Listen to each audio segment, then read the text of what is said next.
नमस्कार। आप सभी पशुपालक भाइयों को पशुपालन जानकारी यूट्यूब चैनल में स्वागत है।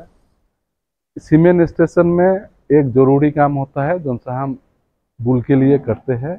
जैसे ये साड़ है, ये साड़ का ये जो है त्रिभुज बोलते हैं, जिसके अंदर पेनिस रहता है।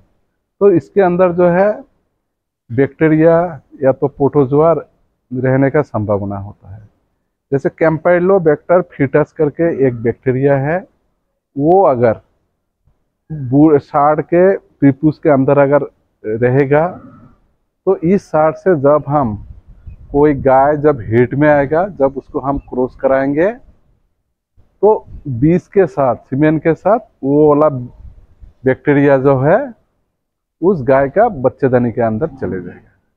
और वो कैम्पाइलोबैक्टर फीटस बैक्टीरिया अगर इसमें होगा और वो अगर सीमेन में जाएगा, उस सीमेन से स्ट्रो बनेगा। उसके बाद अगर गाय हीट आ गया और उस गाय को हमने एआई करवा दिया तो वो सीमेन के साथ वो वाला बैक्टीरिया जो है गाय का बच्चेदानी में चले जाएगा। और अगर वो गाय अगर गाभिन हो गया तो ये बैक्टीरिया क्या करता है, उस गाभिन गाय का जो सा बच्चा है उसका जो है जो सा प्रेगनेंसी का गाभिन का जो सा लास्ट 3 महीना रहता है, 6 महीना से 9 महीना वाला, तो वो लास्ट 3 महीना वाला बच्चा को वो गिरा देता है, एबॉर्शन करा देता है।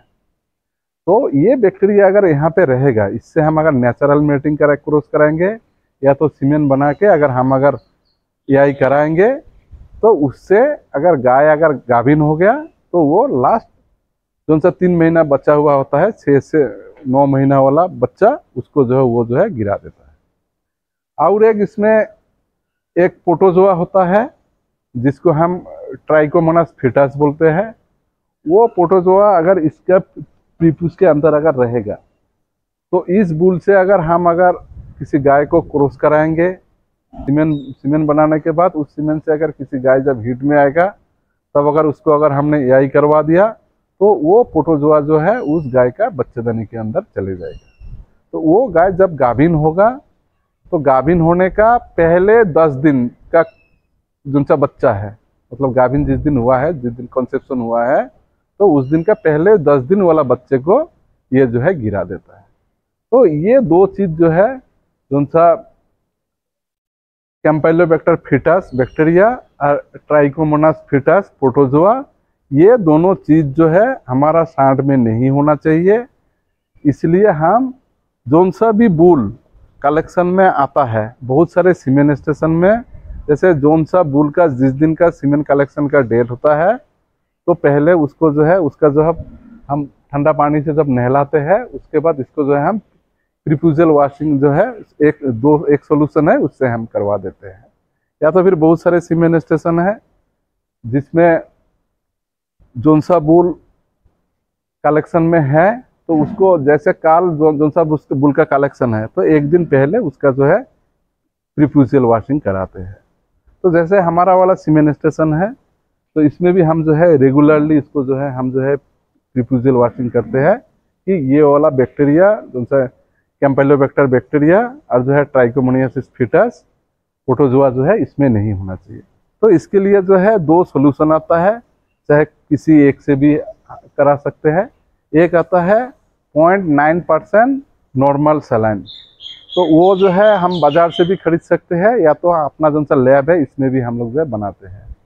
उसमें हम क्या करते हैं, 0.9% NaCl बनाने के लिए हम जो है 100 ml ट्रिपल डिस्टिल वाटर लेते हैं, उसमें हम जो है 0.9 ग्राम NaCl जो है मिला लेते हैं। या तो 1 लीटर ट्रिपल डिस्टिल वाटर में 9 ग्राम NaCl मिलाते हैं। मिलाने के बाद उसको हम जो सा हमारा मैग्नेटिक स्टेरार है उससे हम जो है पूरा हम मिक्स करा लेते हैं। मिक्स करा के उस सोल्यूशन को जो है हम इसमें जो है डालते हैं 100 ml करके। वो अभी हम आपको दिखाएंगे।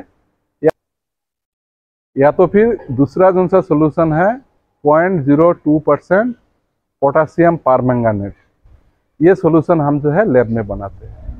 इसके लिए हम जो है 100 ml ट्रिपल डिस्टिल वाटर लेते हैं, उसमें हम 0.02 ग्राम पोटासियम परमैंगनेट मिला लेते हैं। या तो फिर 1 लीटर ट्रिपल डिस्टिल वाटर में 0.2 ग्राम पोटासियम परमैंगनेट मिला लेते हैं, या तो फिर 5 लीटर ट्रिपल डिस्टिल वाटर में हम जो है 1 ग्राम पोटासियम परमैंगनेट मिला लेते हैं। मिलाने के बाद उसको हम मैग्नेटिक स्टेरर जो सा है हमारा, उसमें हम पूरा मिक्सिंग कराते हैं। पूरा मिक्सिंग करने के बाद वो वाला सोल्यूशन जो है, तो सोल्यूशन से हम लोग जो है इसका प्रीफ्यूजल वॉशिंग करते हैं। जैसे कभी कभी हम जो है ये 0.02% वाला जो सा पोटासियम परमैंगनेट है, उससे भी हम जो है प्रीफ्यूजल वॉशिंग करते हैं, या तो फिर जो सा 0.9% वाला ये NaCl वाला हमारा सोल्यूशन है, उससे हम जो है इसका प्रीफ्यूजल वॉशिंग करते हैं। अभी आपको हम दिखाएंगे हम जो है प्रीफ्यूजल वॉशिंग कैसे करते हैं। जब हम ये प्रीफ्यूजल वॉशिंग कराते हैं उस टाइम हम जो है, जो सा प्रीफ्यूज का बाल है, हेयर है, उसका भी हम कटिंग कराते हैं। तो उस टाइम हमें एक चीज़ का ध्यान रखना पड़ता है, जो सा भी उसका प्रीफ्यूज का बाल है, तो उसको जो है स्किन से के साथ जो है टच करके नहीं कटना चाहिए। वो थोड़ा सा मतलब लंबाई रखना चाहिए, उसके बाद ही जो है उसको कटना चाहिए। नहीं तो क्या होता है, वो अगर एकदम स्किन से साथ टच होके जो है पूरा बाल काट देंगे, तो वो जो है एक जो है इरिटेशन जैसा होता है, तो उसमें जो है फिर जो है बाद में से दाना दाना बन जाता है।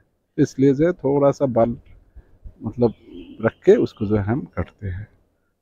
तो ऐसे करके हम जो है कलेक्शन से पहले ये वाला बाल काट देते हैं। इसलिए काटते हैं कि जब हम सैंपल लेंगे तो वो जो है सीमेंट सैंपल में ये जो सा बाल है वो वहाँ पे नहीं जाना चाहिए। ये जो है ये वाला शीट है, ये वाला शीट है, और ये जो सा सोल्यूशन है ये हमारा 0.02% वाला पोटासियम परमैंगनेट का सोल्यूशन है। इसमें हम 5 लीटर ट्रिपल डिस्टिल वाटर में हम जो 1 ग्राम पोटासियम परमैंगनेट मिलाया था, मिलाने के बाद उसको जो है हम मैग्नेटिक स्टेरर से पूरा जो है डिजोल्व करा लिया, पूरा मिला लिया। अब ऐसे करके हम जो है 100 ml पोटासियम परमैंगनेट जो है इस साइड का जो है जैसे ये प्रीफ्यूज है उसके अंदर जो है हम जो है ऐसे करके डालेंगे।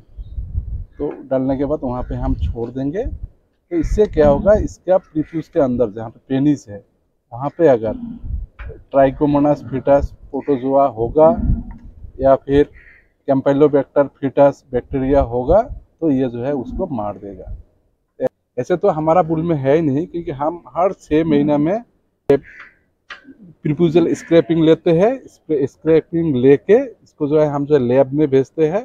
तो लैब में उसका टेस्ट होता है कि उसमें उस जो है जो सा सैंपल है उस सैंपल में जो है ये ट्राइकोमोनास फीटस और कैम्पेलोबैक्टर फीटस उसमें उस सैंपल में है क्या। लेकिन अभी तक जितना भी रिपोर्ट आया है उसमें है ही नहीं।